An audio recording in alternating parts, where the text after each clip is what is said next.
Are you learning how to master your energy after disability or chronic illness? Maybe you've seen my last video on the action floor. That's your absolute baseline, your minimum daily actions that you can do to be effective and stop the physical burnout cycle.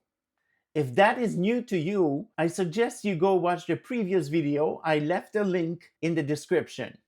Maybe you've got that figured out already. You've stopped the crash. You know how to pace in a way that works for you. You're not burning out every day. And you know what? That's huge. But I hear you. Sometimes it can feel like just surviving and you want more. You're safe, but you're holding your breath, just waiting for the next bad day to come along. The problem is not your body anymore, it's your brain. Your life changed, but your brain is still tuned to the old station playing the greatest hits of everything that you've lost, everything that you were able to do before. So today, we're going to move from not losing more, not getting worse, to start winning again. We're going to talk about the proof loop. It's a mental strategy to use to retrain your brain to see your own capability so that you can finally get your creative energy back. Here's what's happening. When you go through a major life change, like an injury, an illness, any kind of disability, your brain survival mode kicks in hard. It becomes a heat seeking missile for threats, for failures, for anything that could go wrong. And this is why classic pacing advice can feel like such a trap sometimes, because it just keeps you reminding again and again of what you cannot do, where your limits are.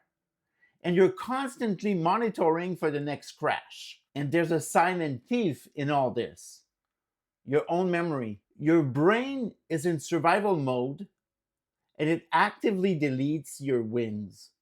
It doesn't see them as important data. It's looking for fires to put out, not for flowers that are blooming. So you do a load of laundry and it took 3 hours. You had to rest twice, but you did it.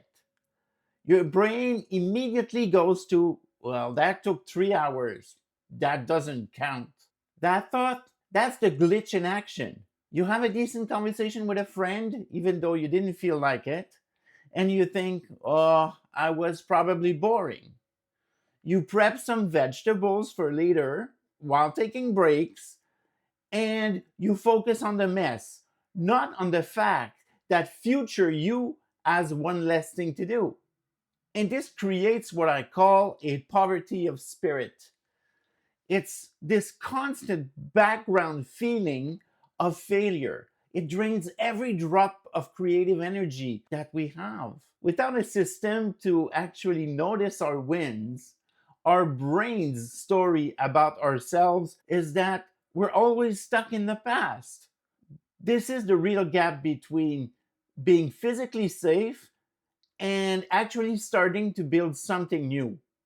You're out of the crisis, but your mind is still living it. So we need a system to hack that glitch. We need to manually override our brain's attention and prove it wrong. That's the proof loop. It's just a simple three-part cycle: notice, label, and store. You're not doing affirmations. You're not trying to believe something that doesn't exist. You're just collecting receipts for your brain because right now your brain is a terrible accountant. So, step one is notice the micro win. You have to catch yourself doing something, anything that is actually above your action floor. The key is it has to be specific. Not, I had a good day. Now, that is too vague for a brain that is looking for excuses to dismiss it. Something concrete, like you kept your work desk tidy today. You open a note and you actually fleshed out an idea that could work for you and is going somewhere. You did your physio exercises for the day, even the boring ones. You moved your body when you had zero motivation, and then motivation came afterward. You had that phone call with a friend, though you didn't really feel like it, but you ended up feeling like you were more connected. You chop the vegetables you will need later for dinner, even if you had to take 2 breaks. Those are all valid pieces of proof. Your brain will say they don't count, but your job is to make sure to notice that they happened. Step two is label it. This is where you take that specific thing and you give it a name. You say it out loud or in your head. You use direct, neutral language. You say, "This is a proof that I am a person who finds a way."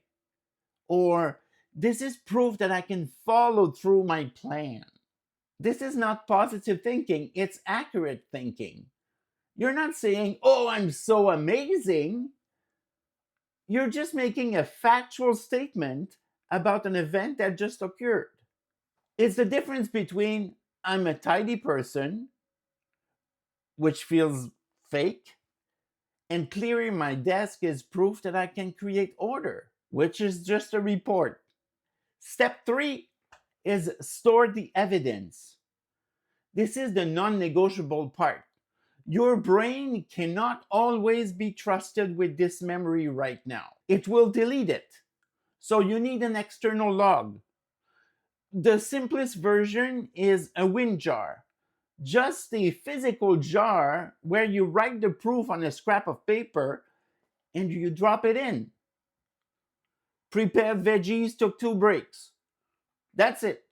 Or you can use a note on your phone or a dedicated digital document. It doesn't matter. The act of writing it down is what completes the loop and it makes it retrievable. And later, when your brain says you never do anything, then you can open that jar or that note and say, "Actually, here's a list I can count on." That's proof.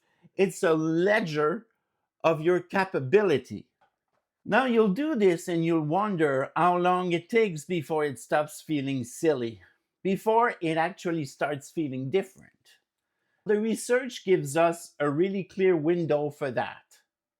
Dr. Rick Hansen, a neuropsychologist, in his book Hardwiring Happiness, explains that it takes repeated, consistent attention to build new neural pathways to literally carve a new road in your brain.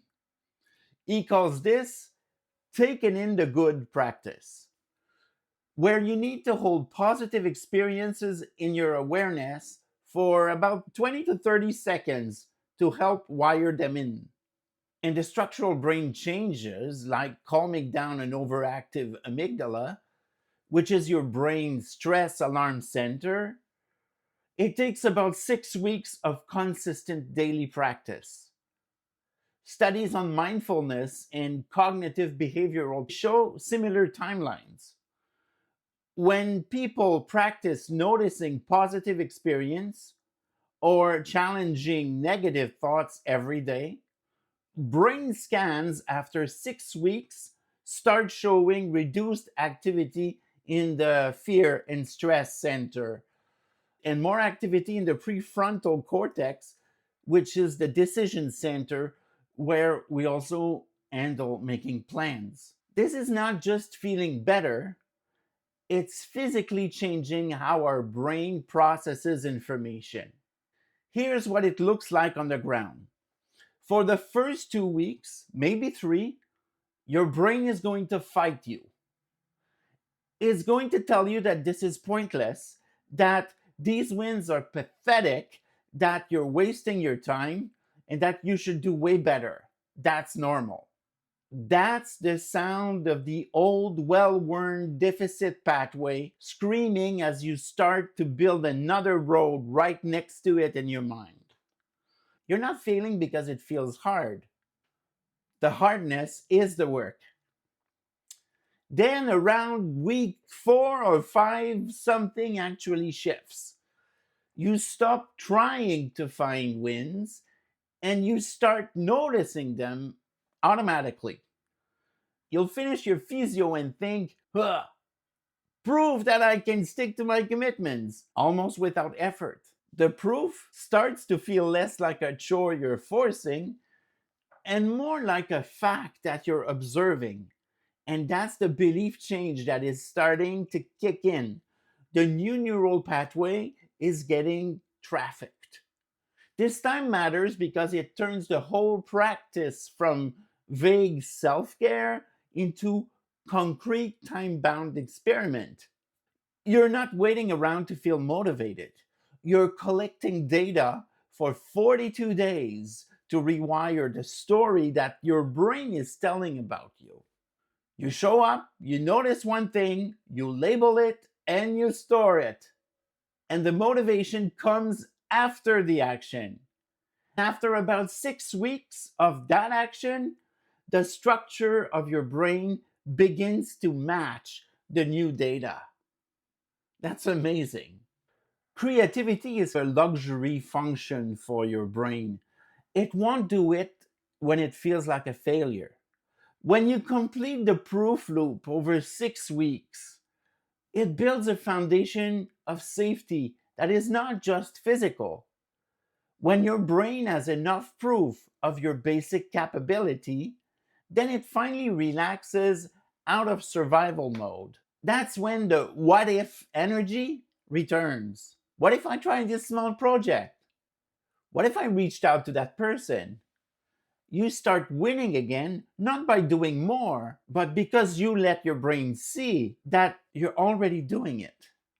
So, your homework is this: find one piece of proof for today and store it. Start your 6 week clock. Just notice it, label it, and put it somewhere. I want to know what your first win is.